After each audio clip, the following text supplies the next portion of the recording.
মধু, তাড়াতাড়ি রেডি হয়ে নে, স্কুল যেতে হবে।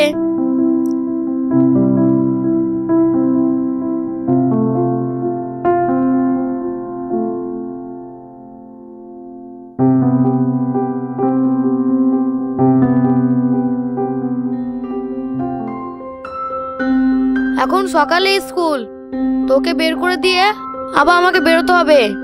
আর সরলা দিদির বাড়িতে মেহমান আসবে, সেখানে অনেক কাজ।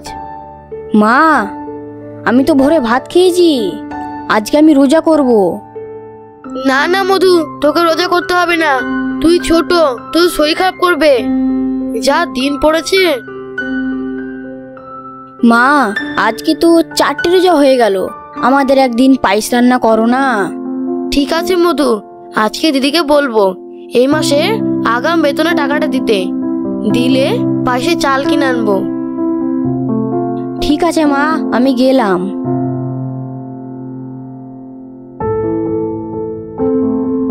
মধু, ঘরে ভাত তরকারি রাখা আছে, স্কুল থেকে এসে খেয়ে নিস। ঠিক আছে মা।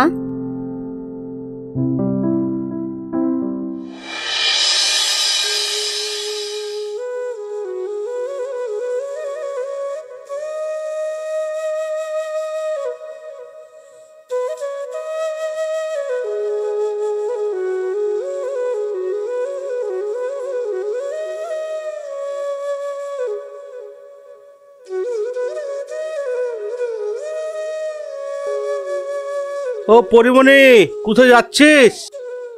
মামা, ওই ঘোষপাড়ার শঙ্কর রায়ের বাড়িতে কাজ করি, সেখানেই যাচ্ছি। পরি, এখন তো রোজার মাস চলছে, তোর কাজ করতে অসুবিধা হয় না? তাছাড়া ওরা তো হিন্দু, তোকে ওরা ভালো চোখে দেখাতো? না মামা, ওরা খুব ভালো মানুষ, আমাকে ওরা নিজের মেয়ের মতোই ভালোবাসে। তুই তো ওদের বাড়িতে অনেক দিন ধরে কাজ করছিস। হ্যাঁ মামা, আমার অবস্থা কেমন তা তো তুমি ভালো করেই জানো। তোমার জামাই মরে যাওয়ার পর একমাত্র ছেলেকে নিয়ে কিভাবে সংসার ম্যানেজ করি। তা তো জানি পরি, কষ্ট করে ছেলেটাকে মানুষ কর, দেখিস সুখের দিন একদিন ঠিকই আসবে। ঠিক আছে মামা, আমি এখন যাই, অনেক দেরি হয়ে গেল। ঠিক আছে, যা।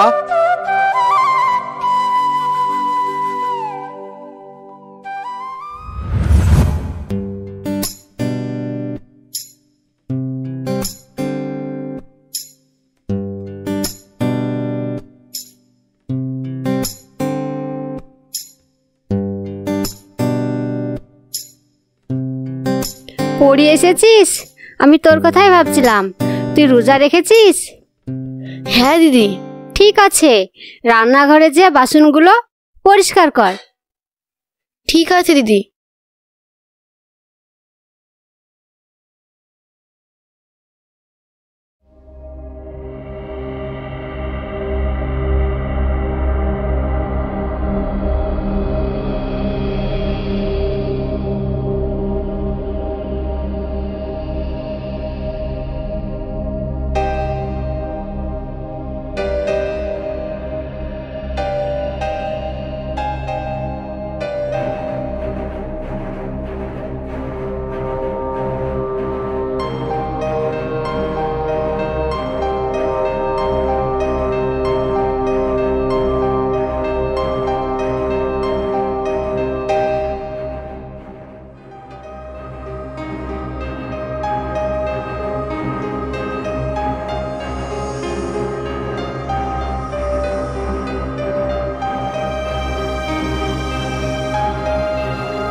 আল্লাহু আকবার,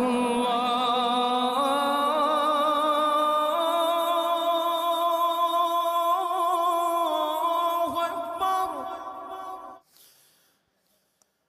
আশহাদু আল্লা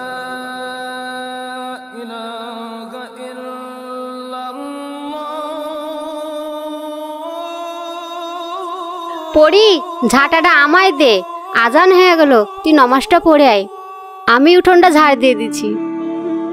সত্যিই দিদি, নামাজের কথা আমারই মনে থাকে না, কিন্তু তুমি প্রত্যেক আজানের সময় প্রতিদিন আমাকে নামাজের কথা স্মরণ করিয়ে দাও। হ্যাঁ হ্যাঁ, আর বক্তব্য দিতে হবে না, তুই এখন যা, দেরি হয়ে যাচ্ছে। আজ মেহমান আসবে, অনেক কাজ পড়ে আছে। তাড়াতাড়ি নামাজটা পড়াই তো।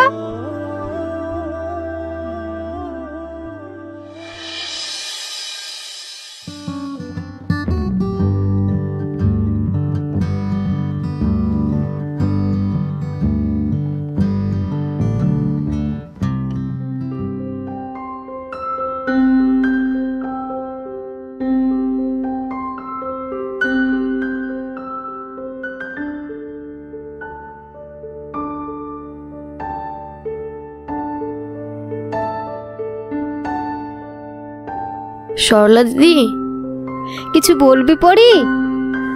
দিদি, রোজা তো এসে গেছে, কিন্তু এখনো রোজার বাজার হাট কিছুই করা হয়নি। এই মাসের আগাম বেতনের টাকাটা দিলে কিছু রোজার বাজার করতাম। আর ছেলেটাও কিছুদিন ধরে বায়না ধরেছে পায়েস খাওয়া বলে, তাই বেতনের টাকাটা পেলে পায়েসের জন্য চিনি ও চাল নিয়ে যেতাম। ঠিক আছে ঠিক আছে, তুই চিন্তা করিস না, দেখছি কি করা যায়। ঠিক আছে দিদি।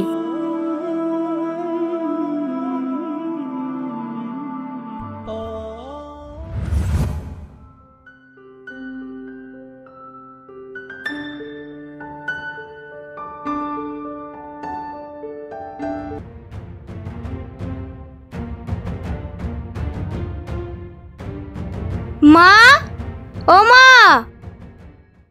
ও, তোরা চলে এসেছিস? তাড়াতাড়ি ড্রেস ছেড়ে চান করে লে। জানো মা, তোমার ছেলে প্রবীর অনেক দুষ্টু হয়েছে। আজ স্কুলে খেলার সময় একটি ছেলের সঙ্গে মারামারি করেছে। না মা, ওই হাসি আমাকে আগে মেরেছে। এই, সবাই তো বলছে তুই আগে মেরেছিস। কে বললো তোকে? তুই দেখেছিস? এই চুপ কর, তোরা স্কুলে পড়তে যাস না মারামারি করতে যাস? যত সব, যা স্কুলে জামা কাপড় ছেড়ে চান করে লে।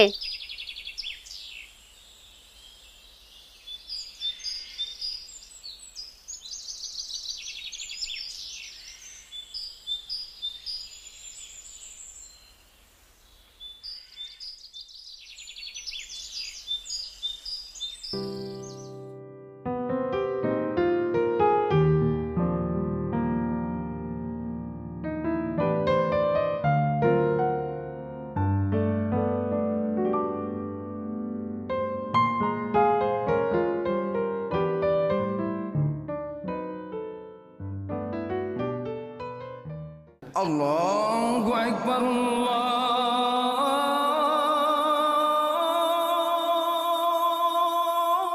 আল্লাহু আকবার। ভেবেছিলাম আজ মাগরিবের আগে বাড়ি গিয়ে ছেলের সঙ্গে ইফতার করব, কিন্তু তার হলো না। এখানেই আজান দিয়ে দিল। এক গ্লাস জল পান করে রোজাটা ইফতার করব। বাড়ি গিয়ে কিছু খাওয়া দাওয়া করে নিলেই হবে।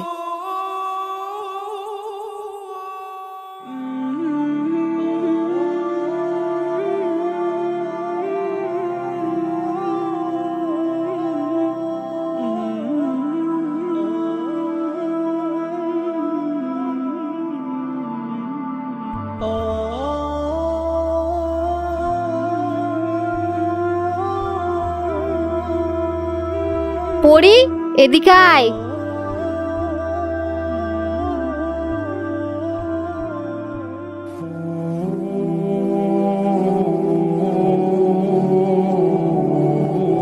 কেন দিদি? আরে আয় তো।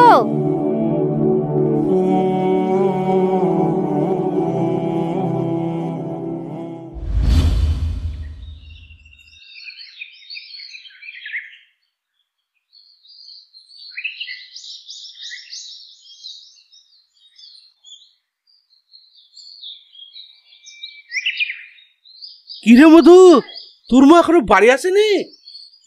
হ্যাঁ গো নানু, মা এখনো বাড়ি ফিরেনি। তুই কি রোজা রেখেছিস? হ্যাঁ, মা আসলে একসাথে ইফতার করব। মধু, তোর মার মনে হয় আসতে দেরি হবে। তুই আমার সাথেই চল। তুই আজকে আমাদের বাড়িতে ইফতারটা করে নিবি। কিন্তু নানু, কোনো কিন্তু নয়, আয় তো আমার সাথে।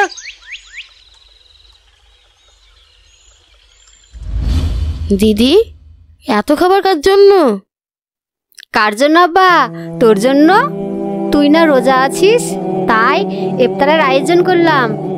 আজ আমরা সবাই তোর সঙ্গে ইফতার করব। কিন্তু দিদি, আমি জানি তুই কি বলবি। ভয়ের কিচ্ছু নেই, এখানে এমন কোনো খাবার নেই যেগুলো খেলে তো সমস্যা হবে। কই তাড়াতাড়ি বস, আজান হয়ে গেছে তো।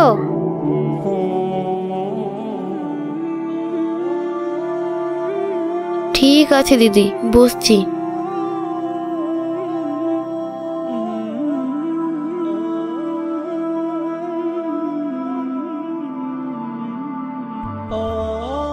পড়ি, এই নে তোর এই মাসে আগাম বেতনের টাকাটা, আর এই টিফিন করাটা ধর। তুই বলছিলি না তোর ছেলে পায়েস খেতে চেয়েছে, এতে কিছুটা পায়েস আছে, তোর ছেলেকে দিস। দিদি, আপনাকে অশেষ ধন্যবাদ। আমি আসছি। ঠিক আছে, সাবধানে যাবি।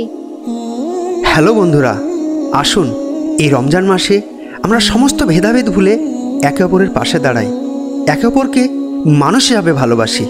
এই রমজান সবার জীবনে আনন্দ বয়ে আনুক। ধন্যবাদ সকলকে। আবার দেখা হচ্ছে পরবর্তী ভিডিওতে।